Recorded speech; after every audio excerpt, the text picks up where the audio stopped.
Hey, what's up, guys? Raquan Bilal here, your host, PFREI, a passion for real estate investment. And I have here with me today, Fred Moscowitz. Hello. Thank you for having me, Fuquan. No problem. It's a pleasure. So basically, on this podcast, we bring real estate investors or note investors that are passionate about the real estate industry. So, I wanted to pick your brain a little bit and find out more about, what you're doing and how you can add value by teaching people who's just getting started in business, letting them know some things to look out for. So the first question I have for you, Fred, is why are you passionate for real estate?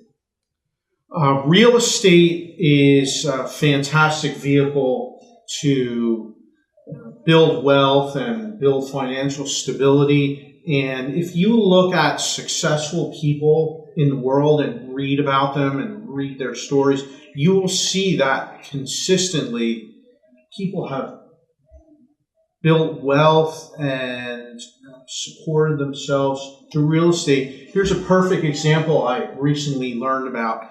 Arnold Schwarzenegger. If you read his story and about him, when he was first getting started and an actor in Hollywood, just getting started, he actually started investing his earnings into commercial real estate and built up this portfolio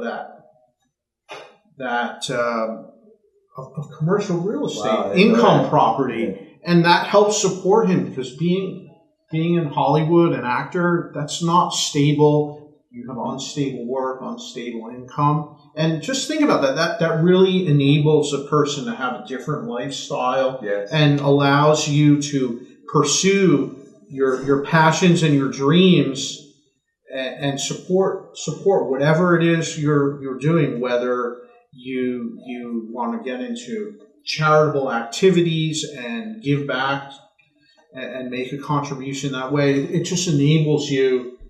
I know that you and I have spoken a lot about this, about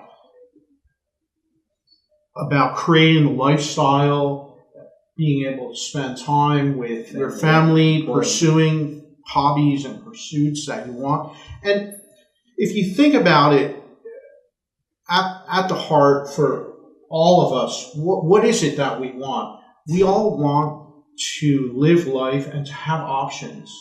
Have options in life and not have them dictated by other people or other circumstances. You dictate them. That's what we all want. Yeah. And real estate definitely does that. Absolutely. Definitely. So we basically have a few different topics that we discuss on the show, and I can actually talk both with you because I know, you're actually investing on both sides. So we have some investors that just stay focused on notes, whether it's first and second, residential, commercial. Some investors that just focus on fix and flips, and some investors that focus on buy and hold. So I know you do a little bit of real estate as well, yes, and notes. So let's talk about that because I think it's important that if you have the skill set and the systems to do it, that both are done. And that way you can kind of create more freedom for yourself by having the systems, but also generate more wealth. So talk a little bit about that, why you play both sides of the fence. I started out with rental real estate, rental properties, and built up a portfolio slowly and gradually over time. And I've never had any kind of urgency to grow fast. I love the model that people talk about where, and I'll tell this to people that are just getting started out or just interested in real estate. I tell them, buy one property a year, a rental, buy one a year and hold them long term and do that for 10 years. And continue about your other business, your other pursuits. Just doing that alone, that's going to change your life in the long term. And stay in for the long haul. Stay in because what happens over time, those properties start to get paid off. And what is it going to look like when you have rental income and you don't have a mortgage payment anymore because your 15-year note you made the final payment on, and now that rent comes in and you have nowhere to send it. Right? Yeah. Think about that. I really encourage people, think about long term, because with real estate, it's slow road. Nothing happens quickly. You're not going to be making huge amounts of income. It's slow and steady. And that gives you stability. That keeps you from over leveraging and making a lot of mistakes that could put you in a bad situation. And stability, I'm really big about that. The other thing now about notes, real estate, I love the concept of being involved in both of those businesses. And here's the thing, there's market cycles in everything you do. In the note world, in real estate, there's times to do acquisitions, there's times to sell off and cash out, and there's times to just sit back and ride it out. And when you have multiple businesses that are unrelated, you can take advantage of those market cycles and ramp up, ramp down as appropriate, and gives you ultimate flexibility. And you can adjust how you spend your time, where you bring in extra help because you have a big project that makes sense to do. But again, flexibility and, like I said earlier, having options. It's the greatest thing. Yeah, it's awesome. very powerful. Yep. So we actually just trademarked diversified hybrid real estate investing. I talk about that on the show a lot because I was doing a lot of real estate in my personal portfolio, and we launched a fund and we were just doing notes. And now the new fund has a mixture of both of those assets, which actually it's better for the investor because it protects their money. It creates a buffer against whatever is to come, and we can actually switch levers wherever the market shifts. Just like that. So it's tax benefits as well when you have them all in one vehicle. So when I run across other people like yourself who's playing both sides of the fence and understand, I'm like, that guy's smart, he get it. Most people are like, oh no, just stay focused on one thing. I blogged about that too when, a lot of people go to these different events and they see the shiny object, the wholesale, the fix and flip, and they switch all around. Typically what I try to tell people is go and learn it and receive the information. Put that tool in your tool belt because you never know when you're going to need it. Like I'm sure as a note investor, if you have to take a property back, then those real estate tools will apply. Whether you're going to sell it off to someone, rent it out, or whatever, you still have to have those tools. So Let's talk a little bit now about the transition that you made from just being a real estate investor, getting involved in notes, managing those assets, and now, as I was speaking to you months ago, you launched a new fund also to give investors opportunity to invest alongside you. And I know that's a new venture for you. Yeah. And it's a whole other business raising money. So we talked several times about that in the beginning of the launch. Let's talk a little bit about that. Your reason why you wanted to do that and your journey along, what your vision is, to raise that capital, what you're going to do with that. I have seen the note space evolve, the markets for buying of notes and acquisitions. They've been evolving and changing, and I can see that buying at a higher level, larger purchase size and larger trade size really helps because there's less notes out there. It's not as easy as it once was to buy notes. And that was part of my move to going to a fund structure, is to be able to gather capital, raise capital, and then go after larger trades, which results in more diversification because we're spreading out over many assets, and better pricing and better access. Now, I've been in the note space for many years, and I often meet people that are interested to get involved in notes, but they don't know anything about where to get started. They're a little overwhelmed. There's a lot to learn. It takes a long time. And with offering an opportunity to invest in a fund, it allows people that don't have a lot of experience or time to leverage my time, my experience, the relationships I built, and utilize that to generate a good return and be a passive investor.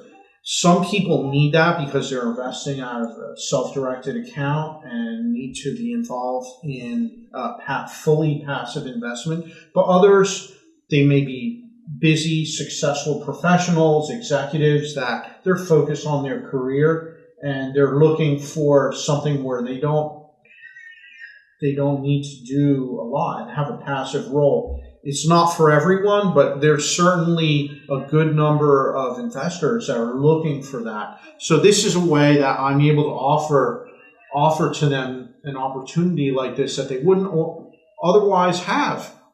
Maybe all that's available to them in their world is stock market investments, go to Vanguard or Fidelity and get some mutual funds, which people do, but many people are looking for other alternatives. That's why a fund like this is a great option. Also, what you have, the fund you created something that no one else I know is offering a fund with that type of model. Yeah. So you really set yourself apart that way and offering value to investors that they wouldn't ordinarily have otherwise. Yeah, I think that's the best structure to go. In addition to having strategic partners, that's been the theme of this whole event that we're at now, where people are talking about strategic partners, and it's very important. That helps you grow faster. So your capital partners within the fund pretty much are your strategic partners. They're giving you as well. It's a mutual beneficial because they're receiving a passive return. And it gives you as the operator or fund manager an opportunity to go and get the discounts on those assets, which, is profitable for both ends. So, and in the end, everyone benefits together, which is it's a beautiful thing. And I really take great satisfaction in being able to do that. And I love seeing investors that are happy with the returns they're receiving, and it's the best compliment is that when the investment ends, they come back to you and say, "What's next? What's the next thing?" Yeah, that's awesome. They're ready to redeploy capital, which is fantastic. I do this in my own self-directed accounts, in my self-directed IRA, HSA. I'm always looking to redeploy capital and keep it at work all the time. That's how you benefit in the long run. Yeah, a lot of people don't know the power of utilizing those self-directed IRAs and those Roth accounts. We actually have to get one of those IRA companies on. Actually, I am going to get an IRA company on this podcast and kind of talk about that, because a lot of people really don't understand the power that most people think you have to have a lot of money to set one up. It's about $150 to set up an account, and you can invest, $3,000 to $5,000 a year into the account to ramp it up. You can do wraps, you can do options to increase it quickly, so you can do other things in it tax free. So, a perfect example. I started an HSA account, health savings account, with a self-directed company, and I've been funding that for the past few years for my family. About $6,500 a year is the contribution. It's not really much. What can you do with that, right? With that little money? Well, I've been funding that for several years, 3 or 4 years now, and it's built up a little bit. So what I did is I went and bought from another investor a partial on a performing note for 5 years. It's not a big transaction, but it's getting me 12, 13% return on that money, and that's building up. And for the next 5 years, that those payments are coming in, going into the account, and I'll continue funding it. So after 5 years, now that starts to grow, and it starts to build its own momentum. And I always like to talk about this and tell people about it. I think it's a very underutilized strategy, and I'm very passionate about sharing those type of ideas and tips because this is available to all of us. The government, United States government, the IRS makes these vehicles available to us to encourage savings and investing, and you can really ramp that up. And it takes time. It's slow, but if you learn how to use it and keep working at it over time, it's fantastic. Yeah, that's great. That's great. So what can you add to people who are new getting in this space? Some advice or some tips that you can give them getting started in notes or real estate to stay focused on, or some of the things they can do to increase their knowledge to be successful in the real estate business. To be successful, I encourage education, whether it's formal or informal. Do reading. There's now all podcasts available. You're just starting a podcast. There's many out there. Find ones that are relevant to what you're interested in and you like, and learn. Fill your mind with that knowledge. And books, audio books. I also recommend finding mentors and being around like-minded people that are investing and successful, and learn about what they do and learn from their experiences. And everyone I've found in this space is very willing to share from their experience and expertise, and you can really learn from others' mistakes so that you don't make those mistakes yourself. There's plenty of places to go wrong, so you learn from others' experience and benefit from that, and go slow. There's no need to go super fast and run out and acquire 10 rentals in a year. Yes, it can be done, but what kind of quality of life are you going to have? And if you're not ready to handle that, it may not go well. But isn't it very reasonable to buy one property a year for 10 years? Right? Yeah. You buy one, if you're going to rent it, is it going to be a buy and hold? You get it set up, you get it stabilized, you work out your systems, build your team, and then go and do it again. One a year for 10 years. Yeah. It's so achievable, so doable, and it will totally change your life. I'm sitting here laughing because I did actually the opposite. And my son, he's 10 now, he had to check me one day. He said, I thought real estate was freedom. Because I'm actually the guy who says, now I want 10, I want to go and do it. And it kind of forced me to put systems in place so I can get back to the quality of life. Because I always say, notes made me kind of soft because, I was laptop, cell phone, everything is good, systems. And, when I started to do more real estate, I was able to buy packages from the bank, straight rehab mode. Mm-hmm. And the chaos comes and you have to pull yourself back. And, I always have my children check me, like, oh, I thought real estate was freedom. So that reminds me, and those are my anchors to make sure that I stay in place and, do things the right way where I'm not overwhelming myself and then losing that quality time with family, because that's what we're all doing this for, to have freedom. And I see you a lot on your Facebook and everything with your family. And are you a chef, by the way? I see you doing a lot of grilling and cooking. I love cooking and outdoor cooking.